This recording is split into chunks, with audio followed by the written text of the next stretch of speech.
My name is Cheryl Whitkey. I'm Director of Safe Communities. Safe Communities is an injury prevention coalition. For those of you who aren't aware of us, I know I see a lot of partners out there, and thanks to everybody for being here. We've been around for about 20 years at Safe Communities, and we build partnerships to address Dane County's top causes of injury, including suicide. And so we're delighted to have you here, knowing that you're on the front lines, doing incredible work, saving lives, and the fact that you're here to share your expertise, learn more, and be part of a valued partner in the efforts to collaborate to prevent suicide. I just want to thank you very much on behalf of our whole organization and coalition of partners. So today, basically, we're going to share and, as I said, learn about some really exciting things happening in the community. Again, I want to thank all of our presenters and facilitators today, our funders for our suicide prevention efforts, including the Department of Human Services and all our sustaining partners, Unity Point Health Meritor for lunch, American Family Insurance for facilities, and again, all of you for joining us today. You are eligible for CEUs if you fill out the evaluation, CMEs, CEUs.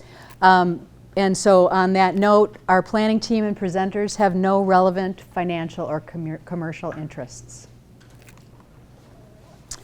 So again, you have to complete your evaluation, which is in your packet on the right side of the folder behind the purple sheet. Leave it up at the desk and pick up your certificate at the end of the conference. So you have to, in order to get the CMEs, CEUs, you have to complete the evaluation. That's the rule. There's always rules. But even if you don't need the CMEs or CEU credits, please fill out your evaluation, because we really want to know if this has been what you're after. And we can tweak future programs if you'd like to see something else. So our program objectives today: to gain a greater understanding of zero suicide in primary care settings through use of collaborative safety plans in the Latino and LGBTQ communities as a coalition, and I know you as providers are very committed to health equity, and we're going to address issues today among those communities through the use of means reduction strategies by sharing successes, challenges, and next steps with each other. And also, we want to acknowledge that because of the efforts of you as partners, there's been an awful lot accomplished. Dane County has an active zero suicide collaborative. The members include SSM Health St. Mary's, UW Health, Madison's VA, Unity Point Health Meritor, Stoughton Hospital, GAHC of South Central Wisconsin, Journey Mental Health, Public Health, Madison, Dane County, and Safe Communities. Could members of the collaborative team please stand up? And could we thank you again for your great work and leadership? And I want to say a special thank you to Rachel Edwards, who's just joined us as a co-chair of the committee. Thank you. So again, thank you very much for being here. Eat more dessert and enjoy the day. And so with that, I'd like to introduce our first speaker. Oh, wait, I got one other thing I want to say. We've been honored and delighted to have Mary Zimmerman lead our zero suicide effort. And this is the last conference that Mary is going to lead for us. And Mary's, you know, not necessarily somebody super excited about being in the limelight. Mary, could you? No, right now. I will be helpful, don't worry. Mary. So Mary joined the Safe Communities Zero Suicide Initiative, and she just won't stop working. She joined the Zero Suicide Initiative after 30 plus years at Meritor, where she was the patient safety officer, and we've worked with Mary over the years on initiatives. She's led this zero suicide effort with the Zero Suicide Collaborative. It's been an honor to work with her. We're really sad that she's leaving us, but really happy that she's on to the next chapter. And we want to thank you, Mary, and recognize all your efforts. Can we give her a hand? Oh, thank you.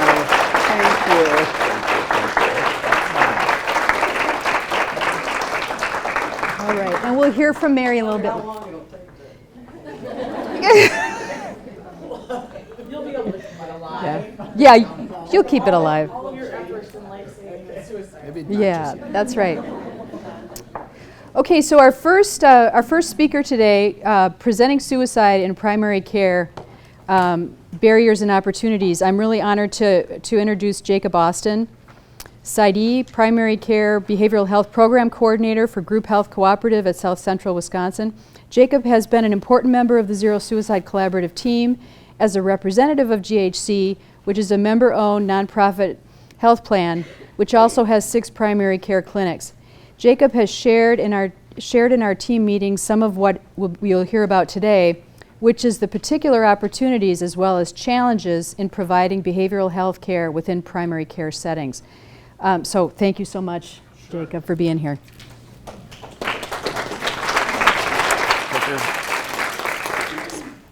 Thank you for having me. I also just, with all those thank yous we just listened to, I think Cheryl just deserves a tremendous amount of gratitude as well for all the work you've done in getting this working over the last few years. So thank you.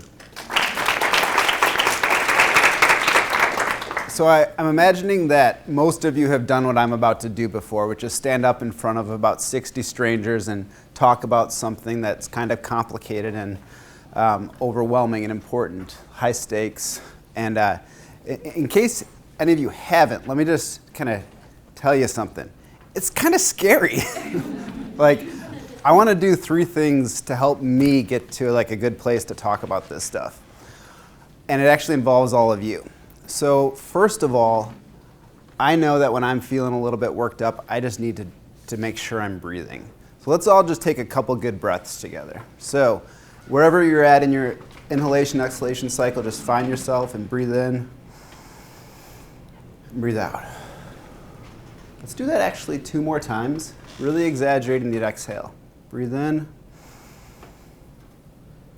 breathing out.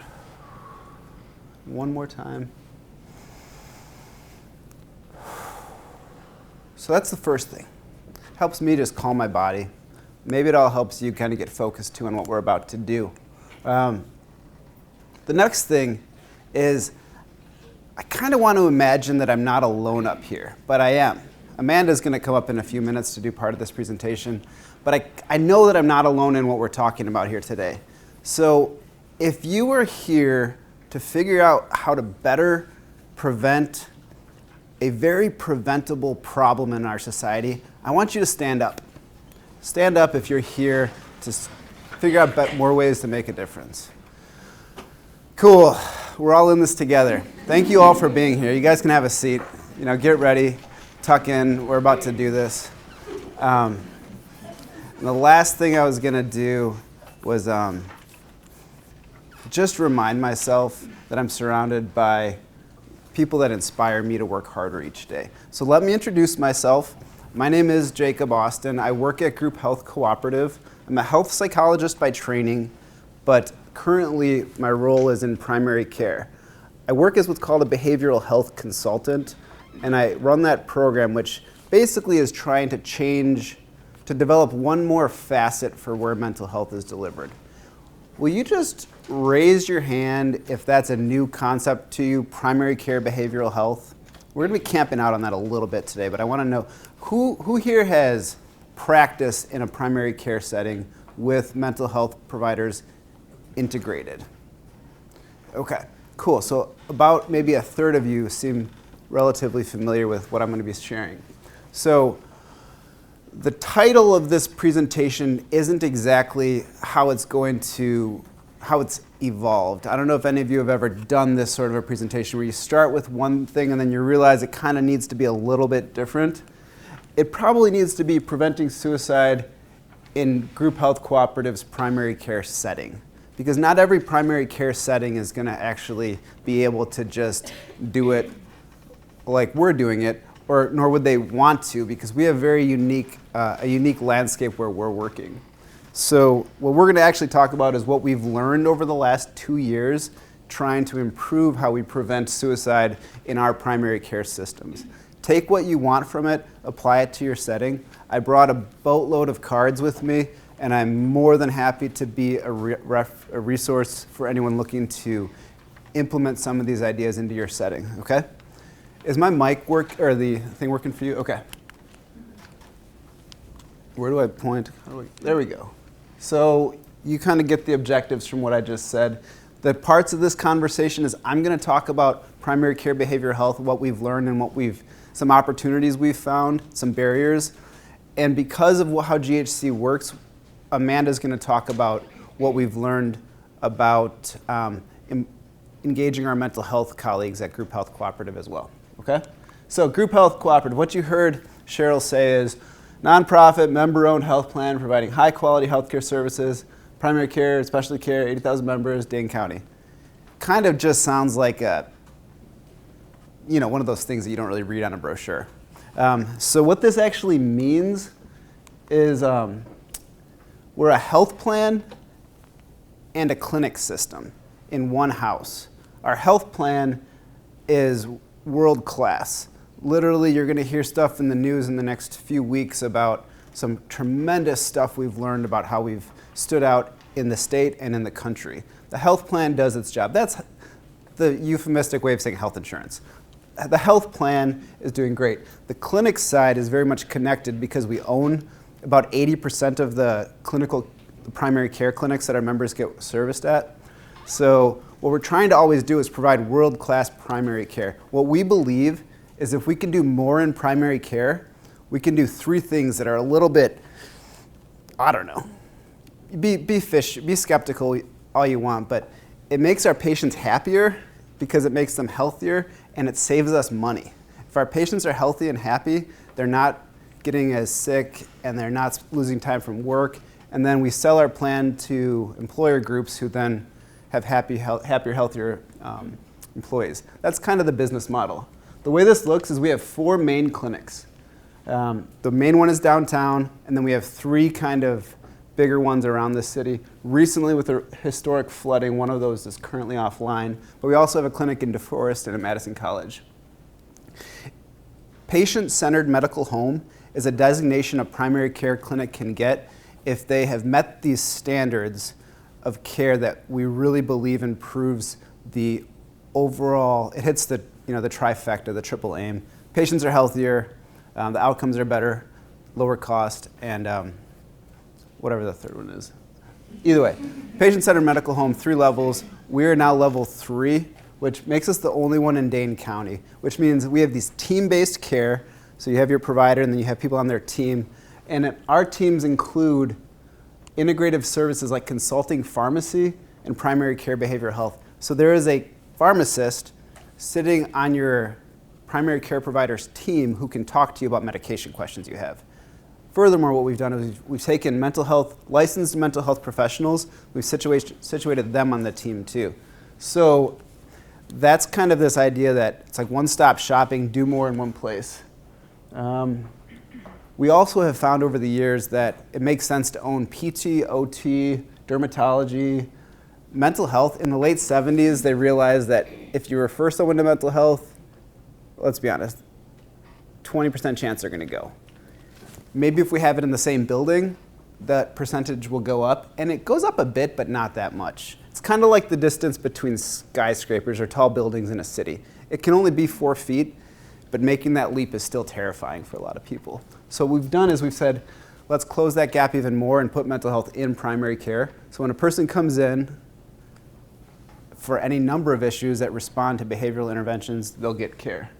And then we help treat them, and sometimes that treatment is motivational work to engage them in the care that's in their best interest. Does that make sense to everyone, what I'm saying?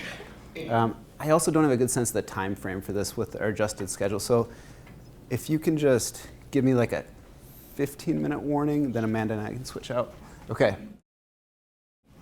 What I'm trying to get at is that we own the total cost of care of our members. The patient goes to the hospital for an admission at Megan's unit. That's coming out of our total cost of operating. So we want to help people stay healthy. And it also behooves us then to build relationships with these units so they're thinking too in the same lines, like what's in the patient's best interest. So this is kind of what I just explained, but we didn't just start doing primary care behavioral health. We started actually 6 years ago by taking one mental health provider out of our mental health department, putting them at our Hatchery Hill Clinic for 1 day a week. That was a huge physician or provider satisfier because they're like, oh my goodness, it's so easy to consult on these complex patients or any number of patients. So then they made this big gamble and they hired me in 2013, as well as my supervisor from Access, to come over and roll this out on a larger scale. Since then, we just hired our fourth full-time clinician. We also have an APSW. Well, Amanda was our first APSW. She's going to come up and talk in a few minutes to get hours for licensure. But what we currently have is 3 full-time behavioral health consultants, an associate getting hours, 2 part-timers coming from our mental health department, and then I see patients 3.5 days a week, including up till today at 12. I thought I could squeeze someone at 11:30 because I'm like, oh, that's not going to be complicated. Like, do we ever learn? I don't know. So this is a different concept, folks. What I'm trying to get at is we're not seeing patients every other week indefinitely. We're seeing them for 20 to 30 minutes, and we don't do a discharge after 30 days. We don't send them away. This is primary care medicine. This is square one on the 4 square of healthcare. Like, if you get out, you go back to square one. Actually, at my playground, you'd have to go back to the back of the line and wait. But we're working on that, so you go back to your primary care provider. We see patients sporadically over the course of their life, just like the family medicine provider does. We see a kid when she's 13, and then when she's struggling as a high schooler at 17 to decide where she wants to go to college, and then she comes back from college a year and a half later, and we're talking about other issues, but we're always there. Imagine if you have a good way of thinking about it is imagine if you have a rash. You might call your dermatologist if you're established with one, but if you've never had a dermatologist, never had a rash, you're probably not just going to call a dermatologist and be like, when can you get me in? You're going to go to your primary care doctor, right? That's at least how a lot of health systems work. Same thing with a headache. You're probably not going to be like, oh, this is a nasty headache. Let me call a neurologist. You're probably going to go see your primary care provider. With mental health, we often expect patients to be able to say, you know what, I'm struggling with borderline personality features. I'm going to go ahead and contact a DBT therapist and get into regular therapy and group. Like, to meet the criteria for a lot of our diagnoses, you need to have functional impairment. Functional impairment precludes people from seeking treatment. And then what do? They don't do anything. They don't get help. You know, SAMHSA came out, I think it was last year, saying about 53 million Americans each year struggle with a treatable mental health condition. 53 million. The last census data I looked at, actually in preparation for this, is that the census is around 350 million. Anyone good with numbers, quick, you'd see that's around 18 to 20%, right?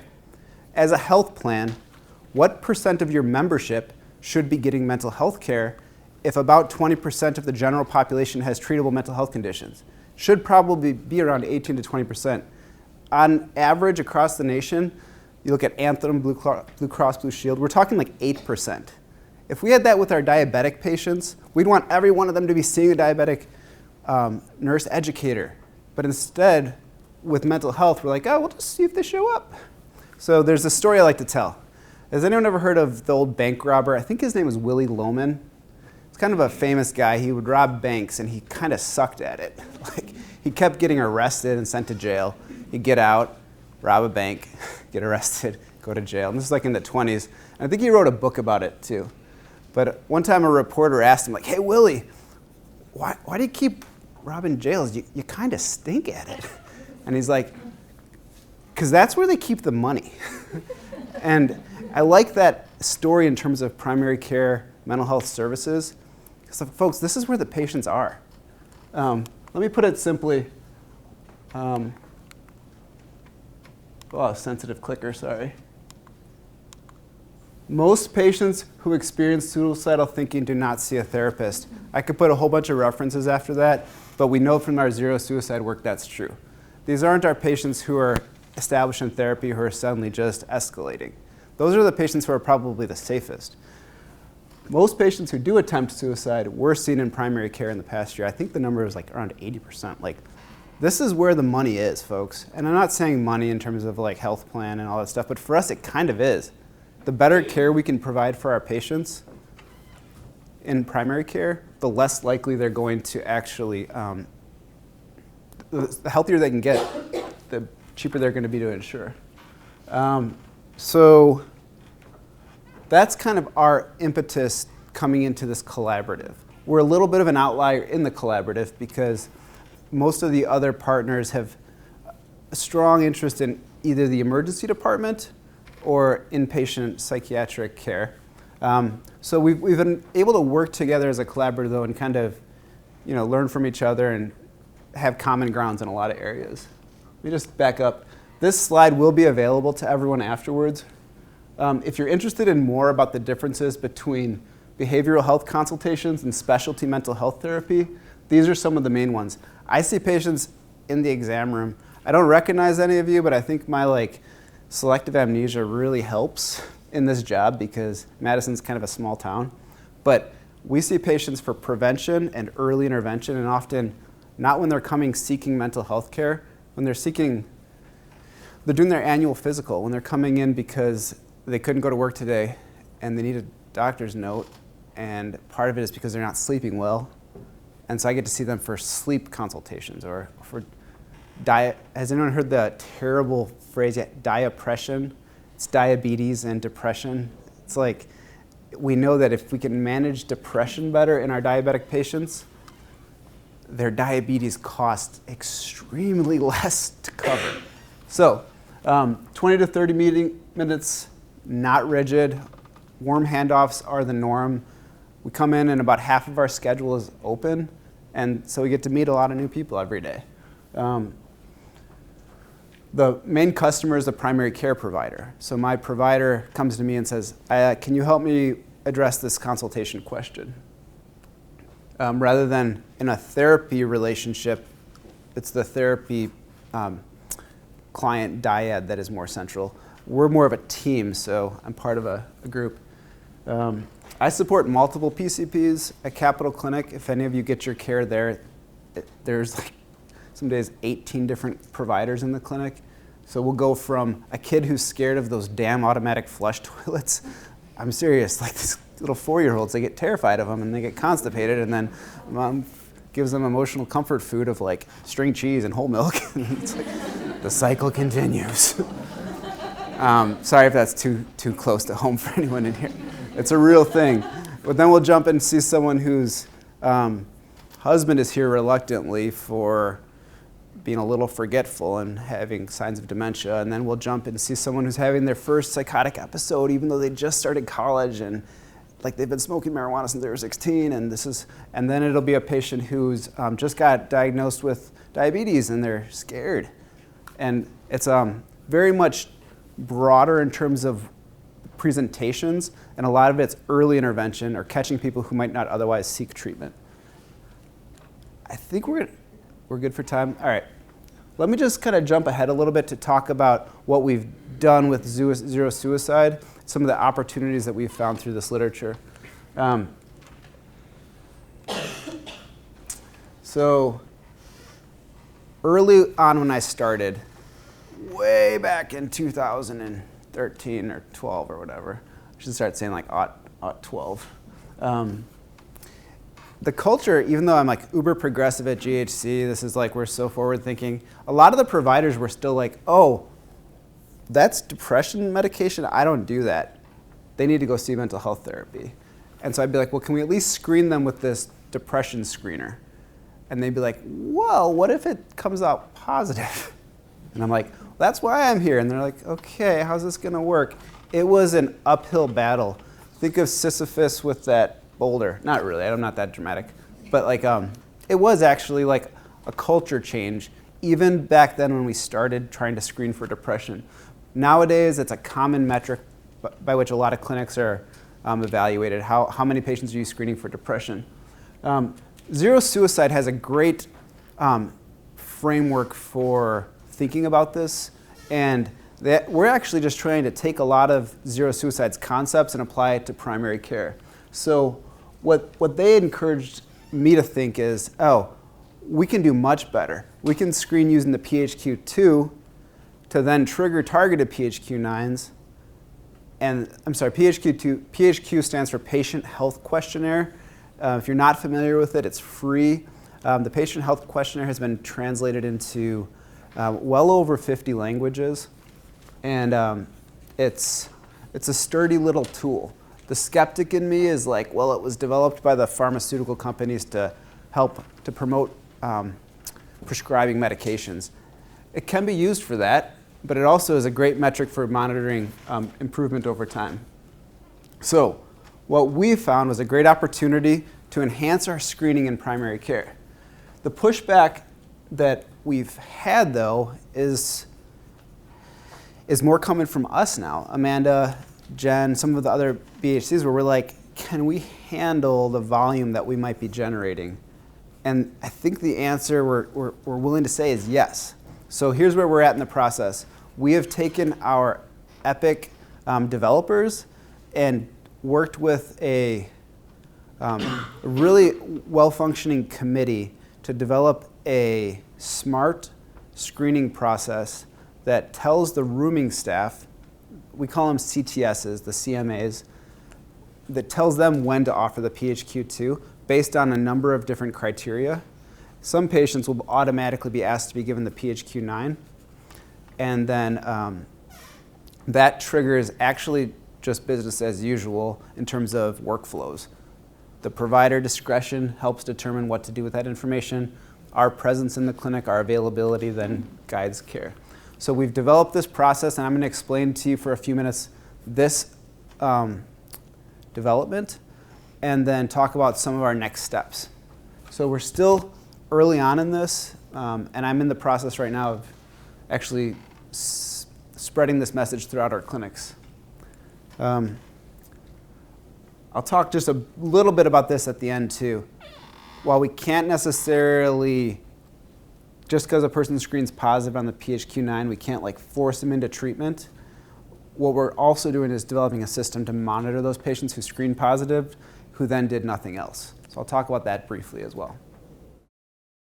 I think zero suicide, I'm not clear exactly where they stand on this, but in general, you want to screen everyone, right? Like ask everyone the questions. That's not practical in our clinical setting because we have people coming in who are, dealing with migraines or coming in and have like sinusitis, and they're just like, getting them to do anything other than leave with a prescription is very difficult. So we asked ourselves, who should we be screening, and what is a way that we can do better? This is a big mantra I have for our work. We don't have to be perfect. We just have to always be trying to do better and better and better. And so I said, what if in a year we said, how many patients came in for physicals? How many patients came in for new patient visits or annual wellness visits? Of those, how many did we screen? In theory, everyone's a new patient at some time. Everyone comes in for a physical. If we are screening 100% of our physicals, we are doing more than just better. We've moved the needle. Unfortunately, I should share something that maybe it's important so you don't think of this as how perfect we are. When I looked under the hood here, I found that we had actually, a decade ago, modified the PHQ-2. We were like, it's too many questions. And I'm like, really? Like, you took a 2-question thing and you simplified it, and they put it in a convenient place, which is those paper forms you get before your doctor's office where it's like asks you a whole bunch of really personal questions, and you're like, I kind of hope no one sees this. Well, oftentimes they wouldn't. The way the workflow is working, these were getting piled up and entered days, weeks after a visit. The primary care provider might have been informed in a low-key way that, yeah, I'm in a domestically violent situation, but we wouldn't have even seen it. So that was a huge red flag I raised. I'm like, you guys, we got to change this. We can't have the PHQ-2 just be a yes or no. It's built to be a 4-point Likert scale. We need to return that, and we can't have it as part of a workflow that's going to get lost. And so the organization was like, absolutely, this is not how we want to be doing business. So Target visit types. Epic is able to look at the visit type that's coming in, and it says, is this a new patient visit? Is this an annual wellness visit? Is it a physical? And then if that condition is met, it looks at the patient type. And this is where the logic starts. If it's a person who has never been screened before, if the person has no target conditions, and if the person is over 18 currently, we're going to bump it down to 13 soon, they're going to get a PHQ-2. And they're going to get it in one of the top 6, in their language ideally, but we have a form that's laminated that's the top 6 languages in Dane County, the top most common, not most popular. Sorry, this is a joke. It's terrible. I know, Megan, you and I. So, and then the rooming staff will give them the PHQ-2 or the PHQ-9. Now, you might be wondering, what are the qualifying conditions? What we had to do is using Epic, and are many of you on Epic in your systems? Most EHRs have these capacities, but you just have to find someone in your organization who knows how to make things happen. So we have a couple registries. So if you have diabetes, you're on the diabetes registry. So if you're coming in and you're on the diabetes registry, you'll automatically get the PHQ-9. Just because we really want to have all of our diabetic patients screened with a PHQ-9 once per year. If you're on our chronic pain registry, or we created a grouper of diagnoses, if you have any of these diagnoses, you'll automatically get a PHQ-9. If not, you'll get a PHQ-2. If the PHQ-2 is positive, which I said is greater than 2, so it's a 4-point Likert scale for both items. If it's 3 on one, 0 on the other, then they would give you a PHQ-9, and then the provider would come in and review the results with you. If it's negative, then you just get rescreened annually. If PHQ-9 is positive, this is where we're still building, but I think we have capacity through our behavioral health consultants to do quite a bit. If it's positive, which we use greater than 9, or if item number 9, which is the suicidal ideation question, is greater than 0, the PCP is going to do one of 3 things: bring us in, direct the person to specialty mental health, and discuss with the person collaboratively whether it makes sense to make any medication changes that day. Does that make sense as a workflow? Does this seem pretty easy to do? This is kind of humbling for me to be up here because even building this has been quite a challenge. But what it's going to do is allow us to, in the first year, have a benchmark for how many patients came in for these visits and how many of those we screened. Then going forward, we'll be able to kind of try to beat that benchmark. Any questions on this before I jump ahead? All together? Okay, cool. So right now what we're going to be doing is I'm going to be convincing all the nursing staff that it's okay to ask these questions. I'm very comfortable with our nursing staff because they do much more awkward things than ask about a person's mood. Our target rollout is January for all of the clinics. We're going to start in December to troubleshoot a little bit. After we get this in place, we're going to start using the Columbia Suicide Severity Rating Scale, which I imagine you'll hear more about today if you're not already familiar with it. What that will be used for is we're going to do targeted members of our care team, so likely the RN team coordinator, like the lead RN on the team, will be trained in how to do the Columbia, and then the behavioral health consultants as well as the providers. That just will help them, when we're not around, be able to make decisions about care. I haven't mentioned our urgent care much, but we also have an urgent care clinic, and they're going to be following a lot of these same workflows. They just never have physicals come to urgent care. Amanda's going to talk about what we've done with collaborative safety plans, because as a collaborative across the community a year and a half ago, 2 years ago, we decided let's do better with collaborative safety plans. And so right now we've rolled out collaborative safety plans in our mental health department, and we're going to be doing that more and more in primary care now that we have some workflows down. Develop Epic resources. There's still stuff to do with Epic that's going to be awesome, but we're really trying to lead the way in making this happen in primary care. One of the things is, where do we store safety plans? What we're hoping to do, this is going to be a harder thing, is convince our organization that it's okay to put suicidal ideation on a person's problem list, which is hard because with the open note movement and that patients are going to have access to their entire records, it might be hard for some people to see that they came in with suicidal ideation one day. But behind that link on the problem list is a way to store the elements of the collaborative safety plan. And that way, anyone in the organization can see when it was last updated and what the person's means for establishing safety are. Authoring smart workflows. The more we can take control away from provider discretion, the better patient safety is. It's hard to say to primary care providers because they don't get into this because they want to be robots. They like having some judicial say in what happens. But the more we can make it easier for them to do the right thing, the better it'll be for patients. Documenting this Columbia, that's also something that we're trying to build, and then adding suicidal ideation to the problem list. So I'm not going to harp on these much. If you've ever tried to change anything in an organization, you know that you hit these barriers. I kind of started thinking about it. Maybe just jump to this one.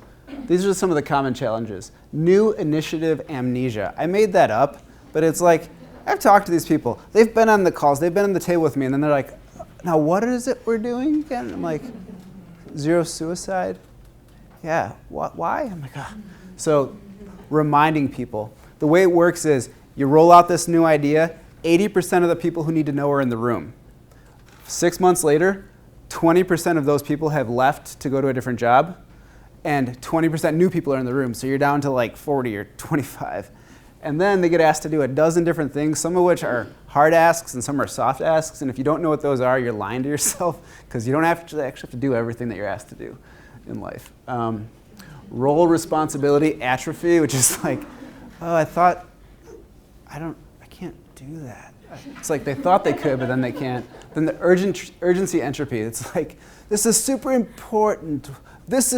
And it's like, then they just like, yeah, this was super important a little bit ago, but with entropy, if you don't continue putting energy into a system, the system declines to a state of low energy. Urgency is just like that. If you're trying to make a change in your organization around suicide prevention, you have to be the spark plug for urgency, or else that fire will die. And then expert attrition. People like Megan do a good job in the organization, and suddenly they get hired away to some awesome clinic. No, just joking. No, but you have that one person in your Epic team who's doing a great job, and then suddenly you're getting that message saying this person's moving on. You're like, well, I need them. So my mantras, though, small is sustainable. Success creates success. Just be better. So with this, what we've tried to do is say, hey, this is an opportunity. Let's start small, and let's try to build on it, recognizing that like with a lot of behavioral change, you can't wait till you feel like doing something till you do it, because it's going to be a long time. So, all right, Amanda's going to talk about our collaborative safety planning. Her slides are way less wordy, and she can introduce herself, I'm sure, but if you want to come up here, we can hand this off, and I'll just say a few things about her. Amanda was my first ever supervisee, and she was a social work student, and she trusted me. And then we hired her on as an APSW, and now she is a fully licensed clinical social worker on our team, and she's part of our zero suicide work. So this is just recording for Fitchburg TV, Okay. and so it just clips onto anything. Let's see here.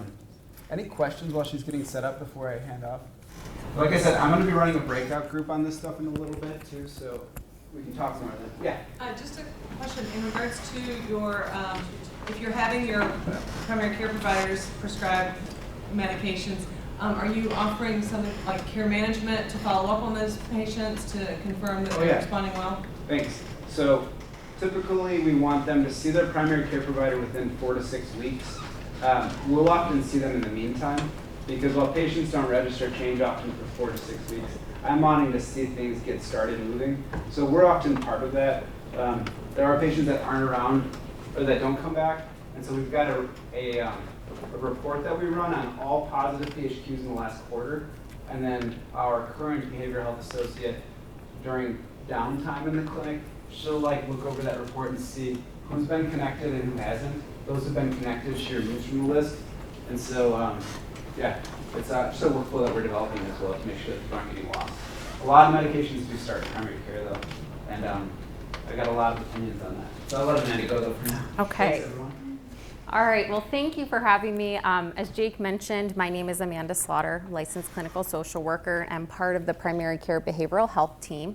And so I think I've been part of the Zero Suicide Committee work group, I think maybe for the past 8 months, maybe a year, coming up on a year. And I've really enjoyed getting to know everyone in the organization and across town and different organizations, and really be a part of leading this initiative. And so I'm gonna switch here. How do I? It's the right side of that circle. And I just point it anywhere in the room. There's magic happens. Okay. And so as Jake mentioned, I'm going to be talking a little bit about collaborative safety planning, or safety planning in general, at Group Health Cooperative. And to kind of back up a little bit to about little over a year ago, we really took a close look at wanting to get a sense of what the process was for screening for depression and suicidality in primary care, as well as in our mental health clinics.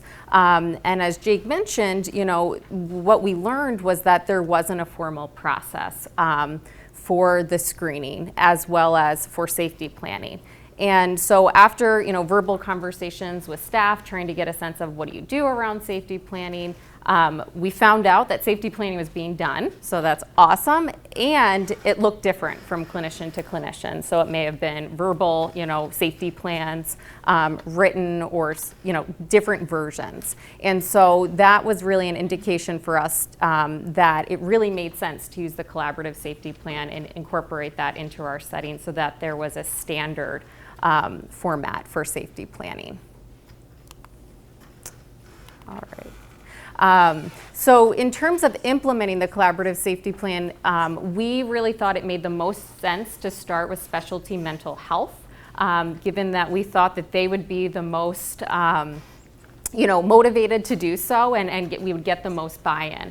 And so we presented just the idea of the collaborative safety plan to them at a meeting over in June in 2017 in one of our department meetings, and introduced to them our role within Zero Suicide, as well as what the collaborative safety planning document was. As you can see up here, I did include group health version of the safety plan, so we made a few little tweaks just based on our organization, and so that is the document that we use in our setting. And with this, over the course of several of our mental health department meetings, we began to train our mental health clinicians on using the safety plan document.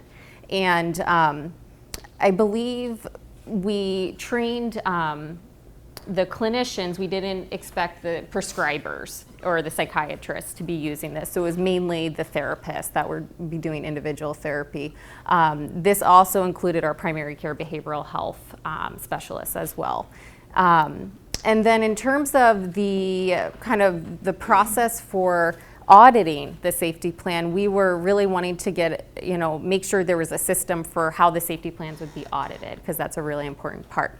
And so we have 5 coordinators in the mental health department who each coordinate their specific clinic or department, and they served as our auditors. So they were responsible for collecting and getting the completed safety plans by their clinicians and reviewing them and providing feedback.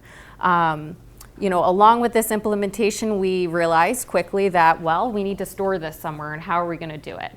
And That is one thing I had no idea how complicated it is to do. You would think you could just like ask them and it would magically appear, but it doesn't work that way apparently. So we worked with our Epic team and IT to really try to get the safety plan scanned into Epic so that it was searchable, so that clinicians could locate it, or if they were being seen in other settings, that it was searchable. And then about a year later, so in August of this past summer, we really wanted to get a sense of clinicians' experience using the collaborative safety plan, given that it had been a solid year, many people had been using them, and really adapted that into their workflow. So I'll talk a little bit about how we did that. Okay. So earlier this summer, the Zero Suicide work group at Group Health, which is about 4 of us, put together a survey wanting to get feedback from our clinicians. So the main points that we were really wanting to know was whether clinicians were using the document in general. So is that something that they were regularly using? We also wanted to know if they found it useful for their clinical practice, and if so, how. Any barriers that they were experiencing with using the document, and any other feedback that they had. And so this was a 6-question survey that we gave at one of our mental health meetings, and it was really helpful to get that feedback from them, because up until that point we really had just had more verbal kind of feedback or reports. So at the time of the meeting, there were 25 mental health therapists in our department, and we had 18 complete the survey of those 25. And again, this did not include psychiatry prescribers. So as you can see here, just kind of the overview, a majority were using the collaborative safety plan. So 12 out of the 18 people reported yes, they were using the plan. 4 reported that sometimes, and then 2 reported that they were not using the collaborative safety plan. The majority of people found it useful in their clinical practice, and I'll talk a little bit more to that point. And the majority could locate that document in Epic. So we thought that was really positive feedback. In terms of kind of why clinicians were not routinely using the collaborative safety plan, some of the feedback that we received on the survey was that time constraints, so depending on the length of the visit, other things that they were doing, they felt that it took too much time. Others simply wrote that it was not needed. They listed lack of motivation from the patient to engage in the safety planning document as another potential barrier. And then one person added that it was not appropriate for her patient population, given that she worked with very young kids. So I want to talk a little bit about the usefulness, because this brings to light just a lot of positive feedback. So the good news is a majority of our clinicians are finding it very useful in their clinical practice. Some of the feedback that we got was that it provided specific structure to safety planning. Others reported that it was a reminder of options, that it emphasized hope, and it also did a good job of including internal and external coping strategies, so that it was very specific. Other people spoke to the fact that it was a brief document, easy to use, and that it really allows patients to stop and think, and that the simple act of writing can help kind of slow down and calm the patient and the interaction. So I thought that was really neat to kind of get that feedback.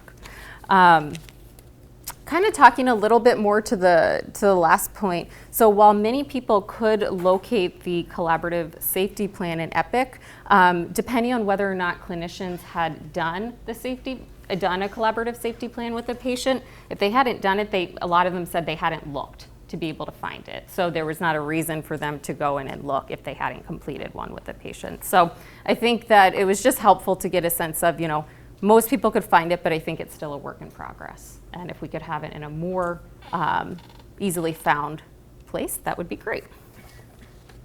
All right.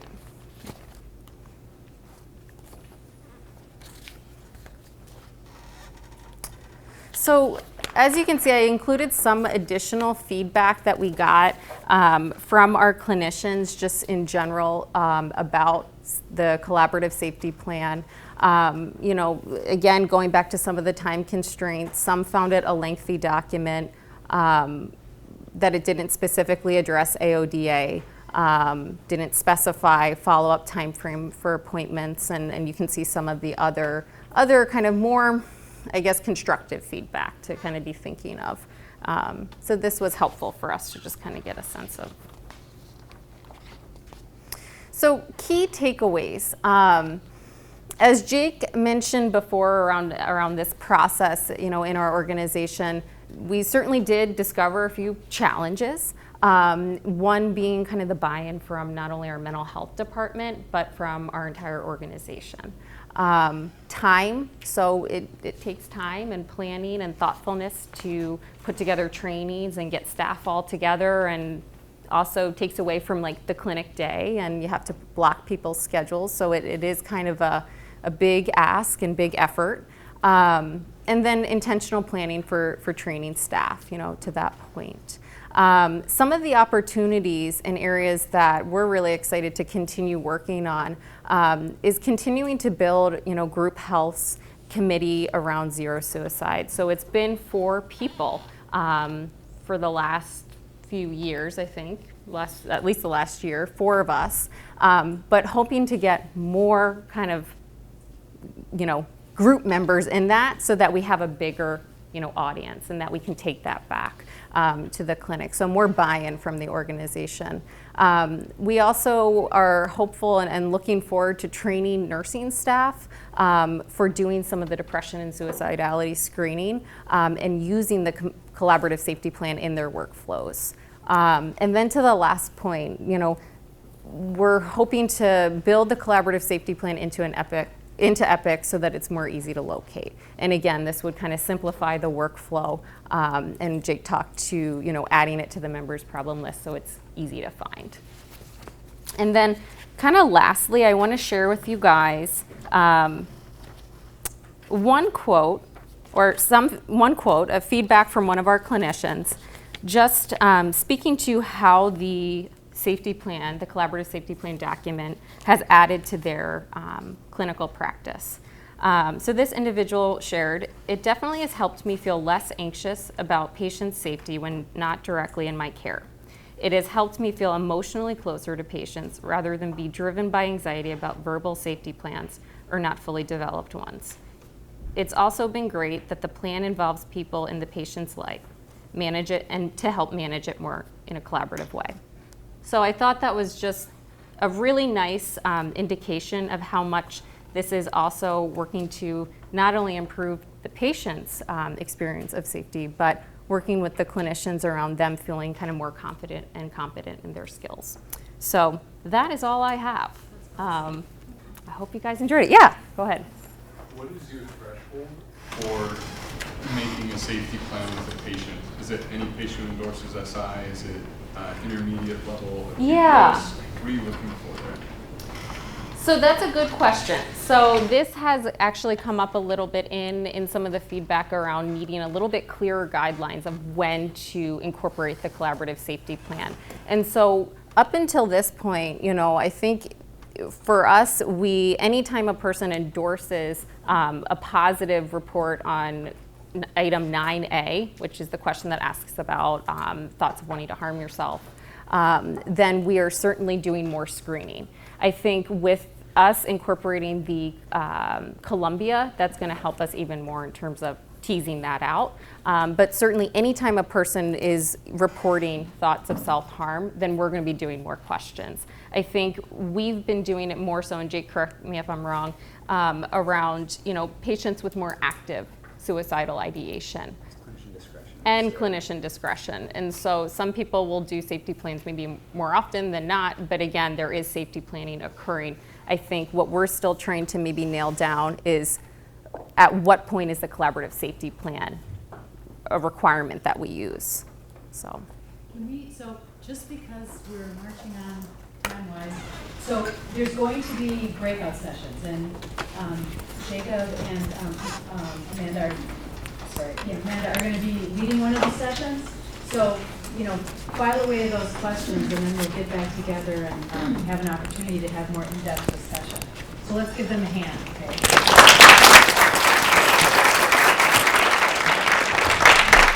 Thank you so much, Jacob. Amanda. So next we're going to hear from a panel from Group Health Cooperative. I'm sorry, Mary, we just heard from Group Health Cooperative. Now we're going to hear from Unity Point Health Meritor about what it really takes to implement a collaborative safety plan. So the panel members include Jenny Starr, Health Unit Coordinator, Katie Wigan, RN, and Sarah Marcotte, mental health specialist.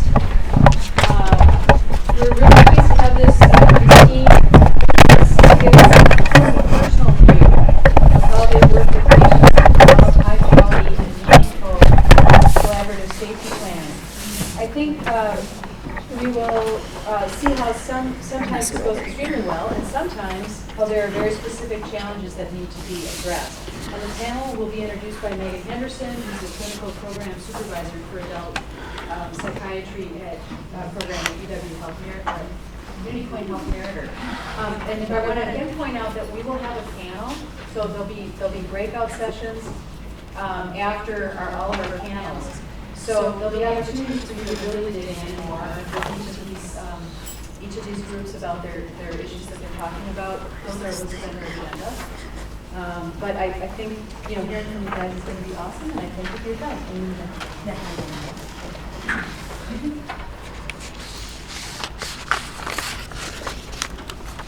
All right, well, some of you know me, but thank you, Cheryl, for the introduction. So I'm Megan Henderson. I'm the clinical program supervisor, and I invited some of our lovely unit staff here today to talk a little bit more about this.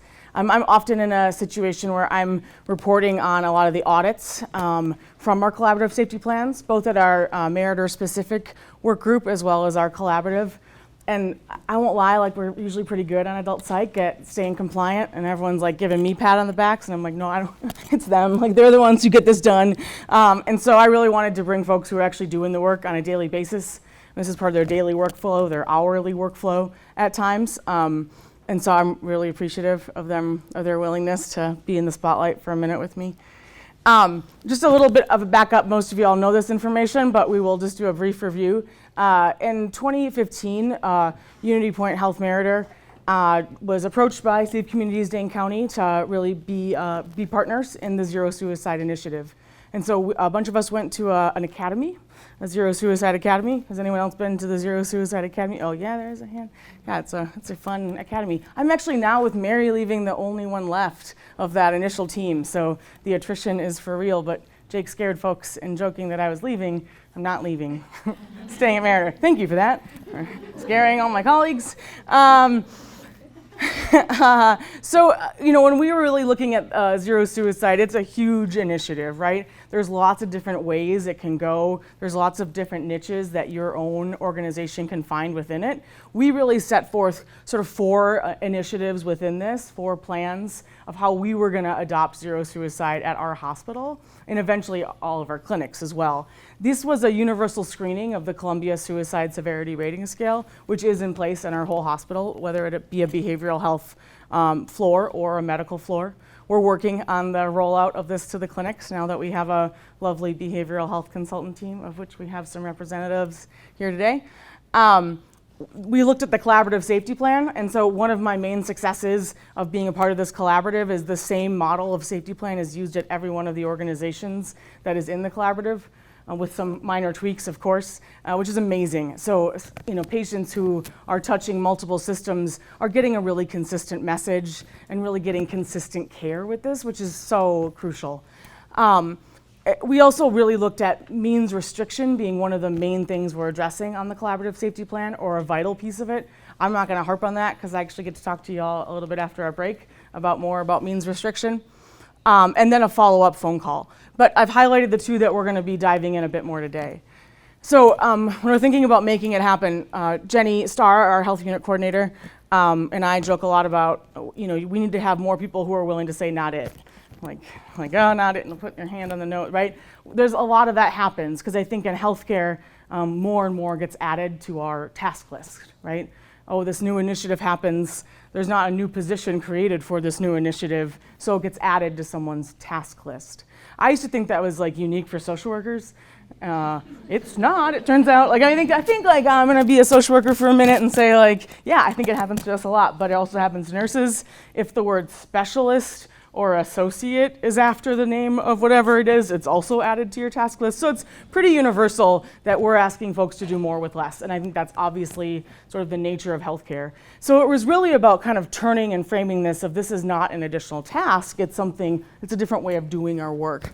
And so I have an amazing team that is willing to say not it, or was not willing to say not it, is willing to avoid saying not it, and also kind of constantly be looking at process improvement ideas. I sent out an email recently about some issues with our audits, the issues I found on our audits, and I got back like 7 responses, ideas of how we could change something or make the process a little bit better. And this is just staff on our unit who have really sort of adopted this as their own passion, I think, hopefully. But so I have a tiny piece in making it happen. One of my roles was training staff on the collaborative safety plan. I've been working with suicide for the last 8 years, like pretty well focused, and so safety planning has always been near and dear to my heart. But when presenting it to staff as a new thing, it has to be relatable and it has to be a little fun. I convinced our nurse manager, who has like kind of a deadpan affect, if you haven't met Paul, to do a role play video just for the unit staff. I was like, it'll just be for unit staff, no one else will see it. He's like, should we prepare? I was like, no, let's just shoot it. If it doesn't go well, we'll do it again. So now that's been shown like really across the country now, certainly across the state. Every one of you have probably seen the role play video of Paul and I sort of laughing through some stuff. But it's actually like, it's a precious video, I think, and I don't even want to retape it at this point because it's very organic and very honest and genuine. So again, making it relatable, making it a little fun, right? So really being able, like I'm on the unit, I do plans with patients. Again, that's probably not the best use of my time all the time, but if I was like, no, I don't do that, that wouldn't go well as a supervisor, I know that. So I often will do safety plans with patients. I do a lot of audits. It turns out I like auditing. Who knew? And like feedback from those audits. It's not enough just to do the audit. We have to find a way to give that feedback to the staff, kind of highlighting ways to grow, highlighting areas of concern, maybe giving direct feedback sometimes, and really inspiring other folks to want to do feedback as well. And then, of course, I have a passion for it, and my goal is to instill the passion in the folks I work with. Here's an example of an audit I do. Some of you are familiar with an auditing form. This is like from an email I sent to staff. So I audited 20 discharges, 17 safety plans were done. Of the 20 that should have been done. One had a very honest documentation of why it wasn't done. Like, I think they were there for like 8 hours and didn't want to do a safety plan. And like, we're not going to tie people down to do a safety plan. And so I also think yes. Yeah, we have a thing in here is when does collaborative become coercive safety plans? So we'll try to address that as best we can. But I also try to share some of my favorite answers, and I don't ever mean to be like pejorative or poking fun, but sometimes patients have these like beautiful answers. Sometimes they have like really funny answers that are like so ego-dystonic from like who you think they are. And Sarah's favorite answer, I think, to one of them is probably about a page long. So I can't share that now, but one person, when I asked him how he's going to keep his environment safe, he wrote, I'm going to batten down the hatches. I was like, yeah, that is a good idea. I don't know what that means, but I love it. A patient who was like 18 and like not like just put dollar bills on a reason for living, like dollar signs. I was like, yeah, money is a reason for living. Anyways, so I try to have a little bit of fun with it and inspire staff that way as well. But other than that, like I rely on these amazing folks who are here to talk a little bit more about it. So I interviewed them and asked them some questions and put a few of their main answers on the PowerPoint slide here. But I'm going to let them each kind of talk a little bit, and then maybe we'll go through all 3, and then we can go to some questions or thoughts from that as well. So take it away, Jenny. Jenny Starr. I'm a health unit coordinator on adult psych. I I have worked at Meritor for over 18 years. I have a social work degree, and I started out as a mental health specialist, like Sarah here. And the idea of safety plans are not new. We had them ever since I started. I'm sure they preceded me, but I can tell you the idea we're talking about here is much improved from the good old days. And so Megan asked me to speak a little bit about why I've kind of embraced this idea as a health unit coordinator. If most of you know, if you've ever worked in a hospital setting, you're not having the direct patient care that these folks are. And it's more about managing the workflow and the paperwork and stuff like that on the unit. So Megan wanted me to talk about why I embrace this in that role, and to talk about what I do to actually make sure that this stuff happens. So the reason I think it's important is because since I've worked there so long, I've gotten to know a lot of patients over a long period of time. In hospitals, people come and go, and a lot of patients come back over and over and over again. And sometimes, in some cases, you've seen their children grow up, and you want the best for these people.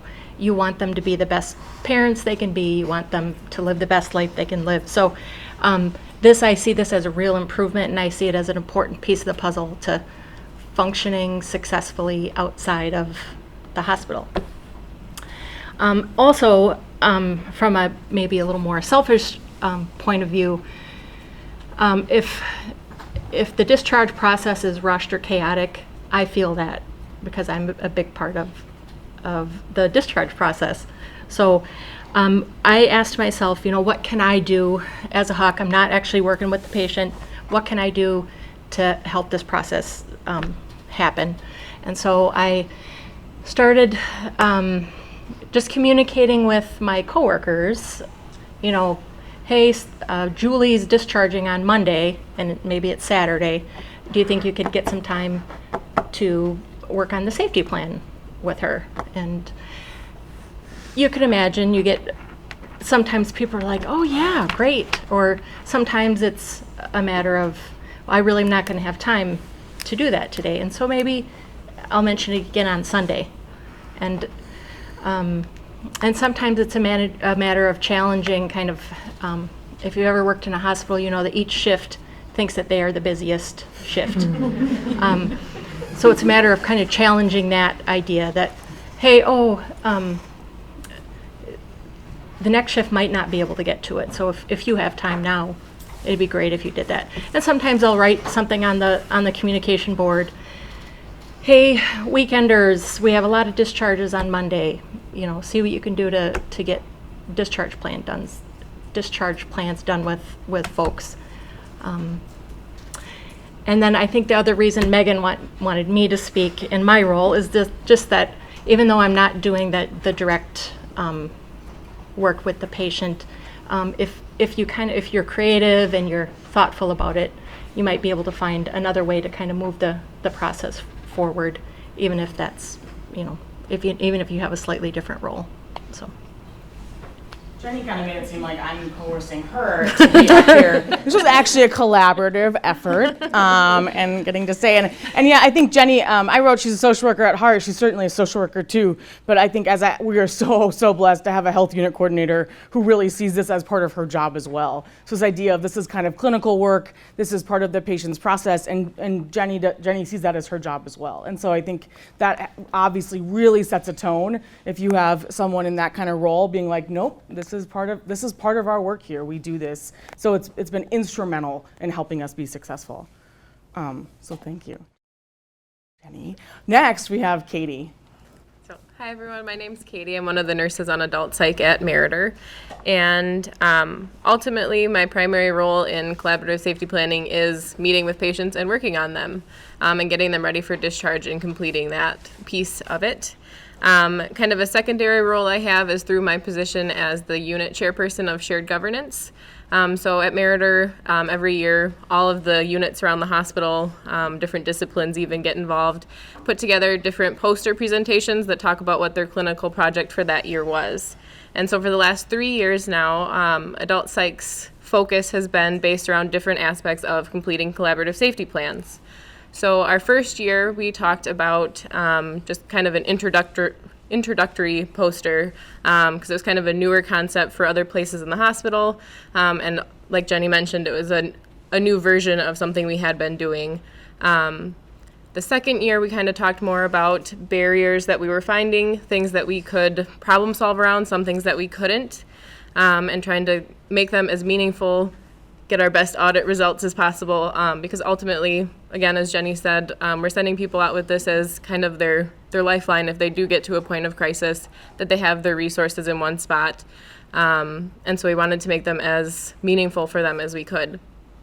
And then this last year, in May, we presented, we did a competency mixed with peer review with all of our nurses and MHSs on adult psych. And overall, I think we all did very well. People have a good understanding of how to work on safety plans with people, how to kind of be creative in working through, some more challenging patients that maybe don't know how to fill out the safety plan or don't feel like they have the resources they need to fill it out in its entirety. So, yeah, that's kind of where my main role is with that. Some of my tips, again, it's kind of a benefit of having an inpatient role as opposed to in the clinic setting, that you can kind of foreshadow the plan to people. So when they get to a point that you feel it wouldn't be totally overwhelming to talk about discharge, kind of show it to them, kind of explain what we're looking for in it, what the purpose of it is, so they can kind of start thinking of things that they want to include on it, and then also just kind of start thinking about the discharge piece in general. And then kind of in that note, you can also kind of gauge where they're at and pick a good time to actually start talking about that with them, and then be mindful of how you present the plan, because sometimes people can just find it to be another piece that they have to do, another bit of homework, if you will. But to make it presented as what we intend it to be, something that's ultimately helpful and in their best interest. And then the last piece is kind of be patient when you're working with it. Like I said, sometimes you get people that have a really hard time coming up with resource people, and that can be really frustrating. Can be kind of hard for them sometimes to have that reflective piece. But being creative with them and trying to find maybe some, non-traditional kind of resources. And then kind of one piece that's not listed, but I think is also important is it's not like a one and done kind of discussion, like on professional end. We talk about it amongst ourselves a lot. It wasn't like we got trained in it and that's the last time we talked about it. It's like an ongoing discussion. I think that's really important to keep it fresh for all of us and to ultimately make it the most beneficial for the patients that we can.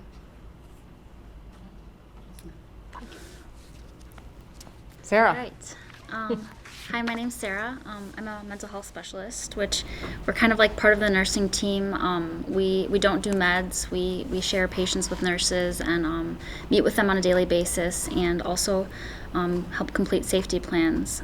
So one of the benefits of my position is that I don't have to. I'm not as busy as the nurse. At times, maybe I am really busy, but I make myself available to complete safety plans with patients. I'll ask my coworkers, is there someone that needs a safety plan? Sometimes I'll just do it without kind of asking. And I guess Megan referred to me as a superstar with this. So I think it's important for me to be flexible in my role, and if I'm in the middle of something, and a safety plan needs to be done, kind of having a willingness to step in and do it and sit down and take that time to be with the patient.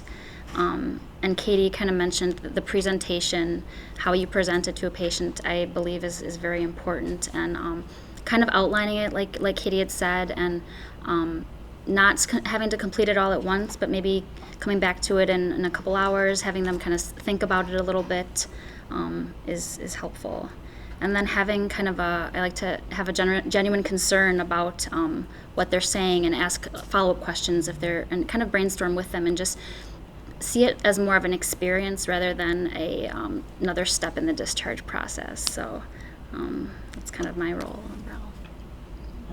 So I think Sarah probably sets the record for how many safety plans she does, and that's a piece of her role, but it's also a piece of her willingness. Like, I think she's a really great role model that she doesn't see it as a task. Like, if someone's like, hey, can you do this safety plan? It's this idea of, yeah, I needed to check on with them anyways. Yeah, we are going to be talking about her discharge anyways, and it's really a part of that engagement.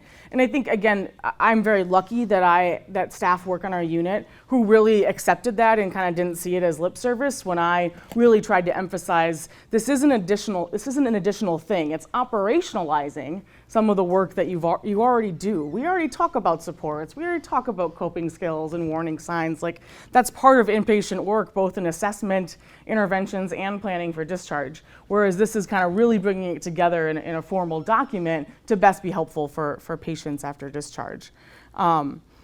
So with that, we combined a few of some of the barriers that we've encountered, and this is, again, as all of us, we've been doing safety plans in a collaborative way since the middle of 2015, really formally auditing in 2016, starting in the end of 2016. So we have a lot of data. I don't know what to do with this data.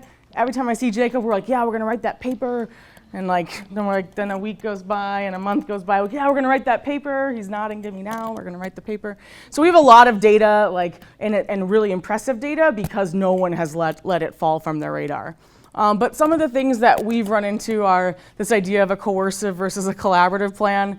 I heard this on a podcast once about suicide, and I was like, when does a collaborative safety plan become coercive? And I think we've all probably encountered that. Historically, when I arrived at Meritor 4 years ago, and again, like Jenny said, we've been doing safety plans forever, but it was, here's this form, you have to do this before you leave, let me know if you have any questions. And so people saw this as kind of I have to do this before I can leave, right? And that is a little coercive. You can't leave until you fill out this form. So we try not to make it be like that, but really try to look at some of those one-word answers or try to get at what is the resistance. Is it because you've already done something like this and it feels repetitive? Is it because you, as Katie kind of said, it can sometimes highlight this wound or shame that they may have, that they don't have anyone in their life to put on that support section. So how can we sort of embrace that to help with that? Obviously, as Jenny noted, every shift thinks they're the busiest shift and has the least amount of time, and that's pretty common when you work in a hospital. So I think there's been sometimes breakdown in communication or handoff. Maybe that, I think Katie's push to have the project last year really be a peer review versus Megan just auditing was tremendous, because again, it really got other people invested and involved in it rather than just Megan auditing. Or Sarah does audits too now, she's helpful. Unexpected discharges or discharges against medical advice. And I know for the folks who work in an ER and our own ER social workers, this is huge. If they come to the ER wanting to be admitted to the unit and there's no room and they don't meet they don't meet criteria for admission, sorry, just random word gets put in there, it's Friday afternoon. They don't meet criteria, or there's just no beds in Madison, and they don't meet criteria for an emergency detention, and they have to go home. That's not the best, that's kind of the worst time to start safety planning, because they're mad, right?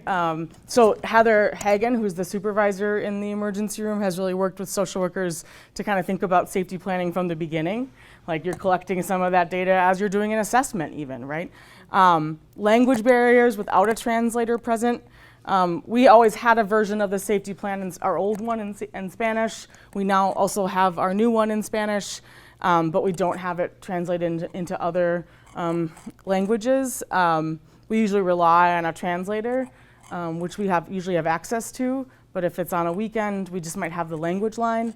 And if it's a rare language, and I don't know how meaningful that is to the patient, and then does the patient write it in English, or so we can read it? Or do they write it in their own language so they can read it? It gets a little tricky.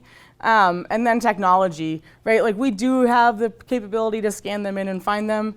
I would say technology literacy is another piece here. So training some staff on where to find it. I think usually Sarah is the one who prints all the other old safety plans off to look at them when we're working with folks who are maybe less literate with technology. But those are some of the barriers we've found. We have a few minutes. They are this group is also staying for a breakout, so they can answer more questions. But we have a few minutes now. So, are there any questions for this this crew? So many questions. Guess we did it. Nailed it. Okay.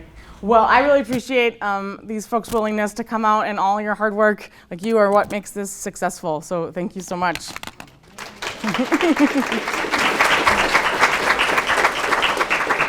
Yeah.